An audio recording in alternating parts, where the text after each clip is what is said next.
This is your time. The time where you take risks. You take chances. Push everything aside that's telling you no. You have the possibility to shape your identity, to construct and build your life into the power you can achieve. If you want to become successful in life, number one, you got to change your mindset. He said, you don't get in life what you want, you get in life what you are. Develop your communication skills, because once you open your mouth, you tell the world who you are. I believe that all of us are born unique, but most of us die copies.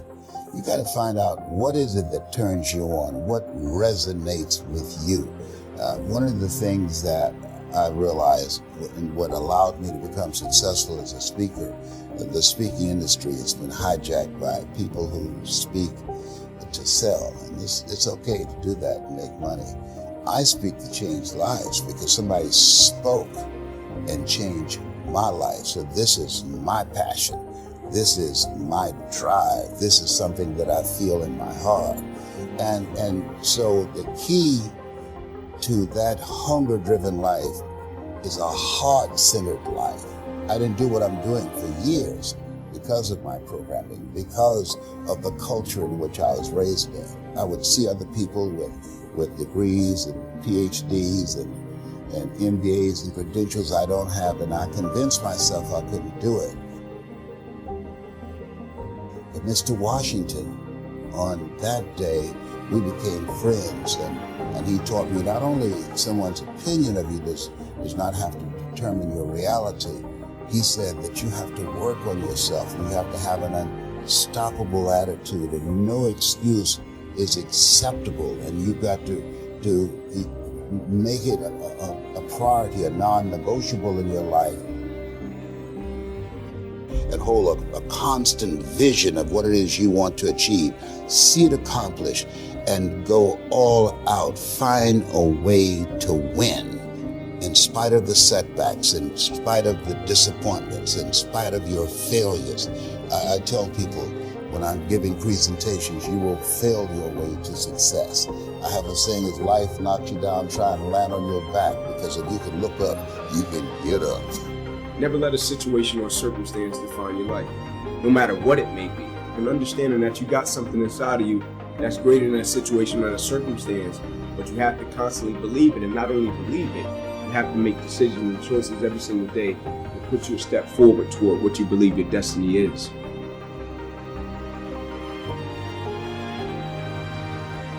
When you live a heart-centered life, deciding that you're going to live a life that will outlive you, you're going to live a life that counts, a life that will build a legacy and change the planet. You know, Horace Mann said, we should be ashamed to die until we've made some major contribution to humankind.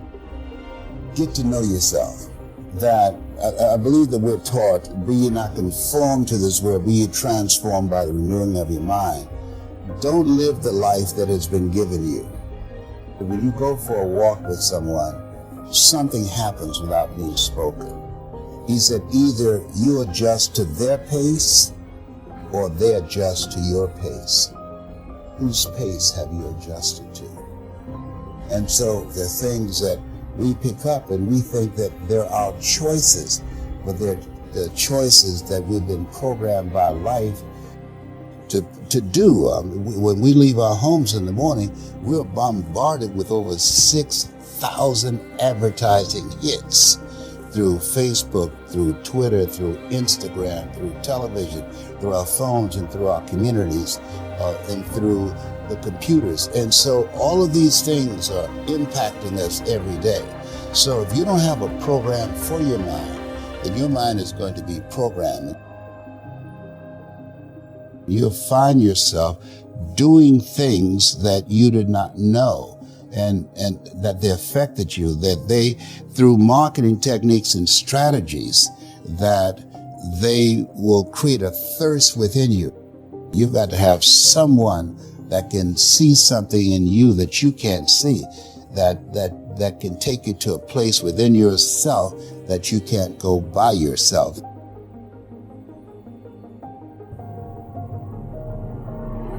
feel like we spend way more time in our own minds than we do talking to other people. Like, you really spend a lot of time trying to figure it out. There's all these thoughts that come to you, whether it's like, things around you, people talking to you, people close to you, things you see, TV, whatever. And you're bringing in all these different things, trying to figure out your path in life, So I think it starts with having some like real understanding of what your strengths are. It's about being honest. A lot of people just aren't honest with themselves. You're telling yourself this thing, but you like, there's so many people that say, oh, I'm gonna be an entrepreneur, I'm gonna do this. And if you really dive down into deep, they don't really believe it, And that's okay. You can unlock that, but you have to figure out how to unlock it. There's a conscience that's sitting right here telling you this thing, and you try to brush it off. You have to be very honest with yourself. And then if you're not, that doesn't mean you can't succeed. It means that now you're very honest and knowing you're not as good, and you can work on getting good. But if you think you're already good at it, you don't work on it. So I spent a lot of time just reflecting on like, man, what am I good at? Like, I used to think like, I'm going to the NBA. I was unrealistic about it. You start to see people that are way bigger, way faster, and you're not telling yourself the truth. You're just like, no, I'm going to the NBA. You start with doing what you're passionate about, right? Because there are a lot of people that are going through life right now trying to figure it out. Like, man, I don't know what I want to be. I don't know. Like, I was at that moment. It's not about money. I want to make it very clear.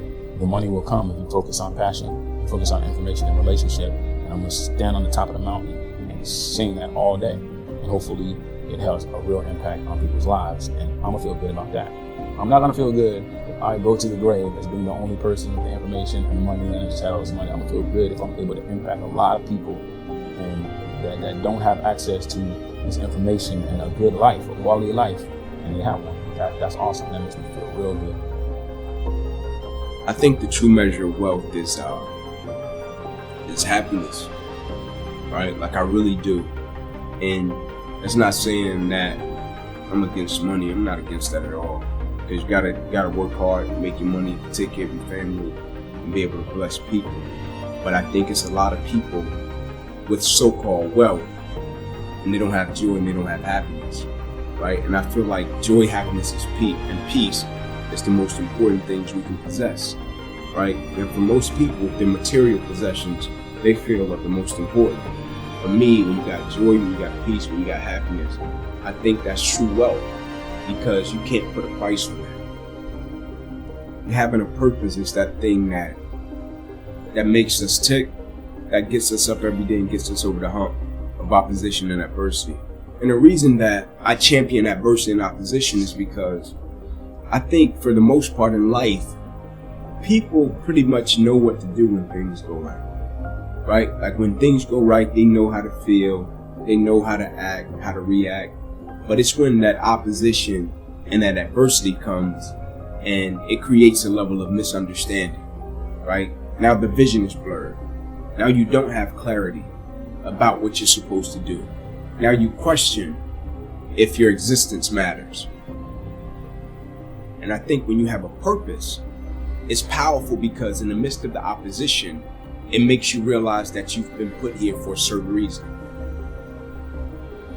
You can be great, but you're living on reserve, right? You didn't empty the bucket, right? You didn't give everything you had to every aspect of your life. Like, for most people, they're great professionally, but they end up becoming a public success, and behind closed doors, they're private failure. Not because they don't have the talent or the skill set, they don't have the character, right? That they can apply it and be consistent in every aspect of their life and empty out everything they got to everything. Right? Now, one would say, okay, well, when do you tone it back? Right? You find pockets to turn it back. Right? Of course, you don't just give everything you got all the time. Right? You get to a point where you learn to be efficient and effective in every aspect of your life. And for most people, it's not a problem of skill set. It's a problem of character. And empty the bucket is having the right character to be consistent and empty out everything you got in every aspect of your life. Either somebody is in the midst of adversity, or just came out of adversity, or it won't be long before they head into adversity. So you need to be prepared either way. And so we all go through adversity, opposition. I think that's the thing that makes us all in common as people, right? No matter if you're from London, Atlanta, Florida, California, New York, like, we're all going to go through something at some point or phase in our life. right? And as cliche as it sounds when the quote says, it's never about what happens to you, it's about how you respond to it. That's very true, right? But in the same sense, I think what's most important is when we go through something, what's the perspective that we have of it, right? Because for most people, when you go through something, the person's natural perspective is, okay, what did I lose, right? What happened to me? Like, I took a loss, right? People never look at it and say, okay, man, tell me, what did you gain, right? Even though I know it hurt, you didn't want to go through it, but look at it in a way to where you can say, what's the lesson in this, right? What would you say life is trying to teach you from dealing with this? And so when I went through it, my perspective was, okay, what can I extract from it to apply to other areas and aspects of my life that I feel can help other people? And I firmly believe the quicker you can shift your perspective from yourself to others when you're in the midst of adversity, the quicker you'll get through it, right? Martin Luther King has a quote that says, life's most persistent and urgent question is, what are you doing to help other people? Now, I'm not telling you to not acknowledge your pain. I'm not saying that. I'm not telling you not to say, man, I'm going through this and it's hard. I'm not saying that. I'm saying when you go through it, look at it, step back from the picture and say, okay, I'm dealing with this. 9 out of 10 times, there's somebody else that's either dealt with it or they're going to deal with something similar to this. And if I deal with it in the right way, I can use it to add value to lives of other people. All right, when we go through a situation and circumstance, it's easy to step back and think, man, I just went through this and it's just my experience. I firmly believe when we go through things, it's for us to deal with it, get over it, and reach back over the hill to help another person. And a lot of times, like you said, when you're trying to work through it, you think, man, how can I help somebody? And I'm trying to get through it myself, right? And that's a great perspective, right? But when you get through it, right, maybe you can't help them when you're in the midst of it because you're processing it. But when you get over the hill, I think it's important and I think it's vital that you reach back over the hill and help somebody that may be going through a similar situation, and you can share your values and principles with them, because that experience that we go through and we deal with, it's not just for us. When you make a decision, you can't just walk away from the decision and say it's somebody else's problem. The ability to embrace failure is for me, it's a strength, I think. But I'm not a quitter. And so if you have the two, not afraid to fail, but you don't quit when you fail, I think that's a pretty decent combination.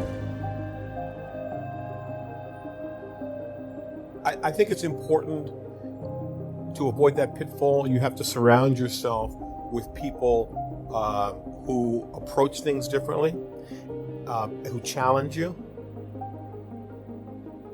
We know that we have the ability to change the world. We know that we've already taken steps in that direction. If we don't follow it to the end game, people like you and me will wind up feeling totally unfulfilled and frustrated.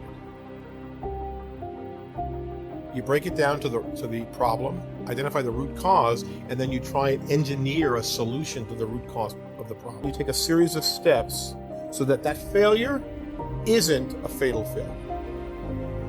If I can identify a problem early on, and then if I have help getting to the root cause, I can address the root cause problem with one step or another to make that no longer a lethal problem.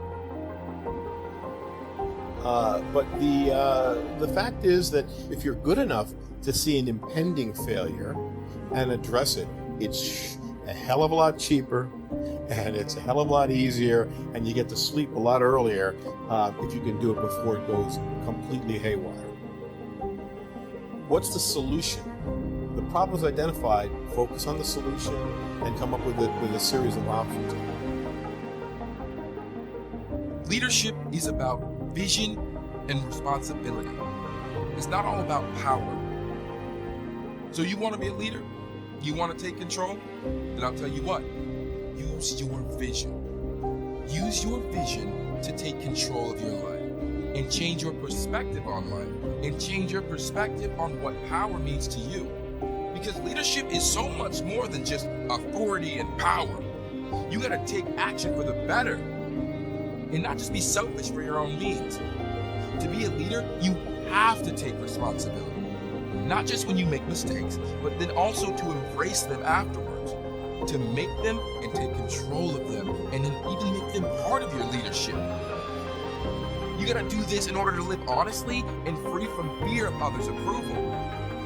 Be the leader of your own life first. Go ahead and write out the instructions for your own life and use them to take your journey to step on the right path.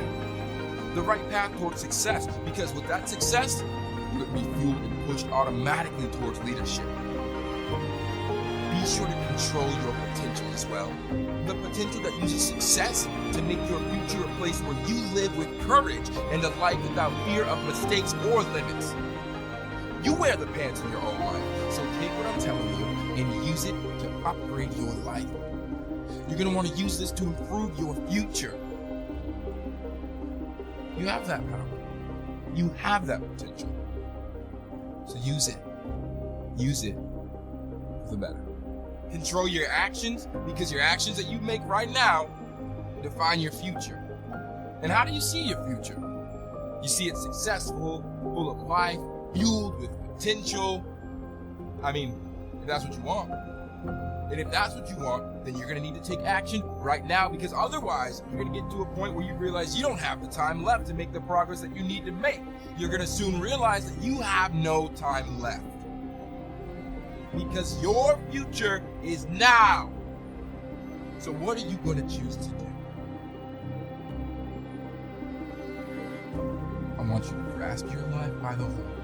I want you to stare it in its eyes. Stand up to your future. Stand up to your success. Use your work now to boost and upgrade your future later, because it's going to matter then. You might feel tired now, but then it is going to matter and make a world of a difference, and you're going to thank yourself. So take the time now to make your life better for you and only you. Right now is the time to make it in a life where you live in this very moment, right here, right now. Stop thinking of everybody else. Stop seeking everyone else's approval and seek your own approval. Be proud of yourself. Listen to what I just said. Be proud of yourself. Guarantee success for yourself, only yourself.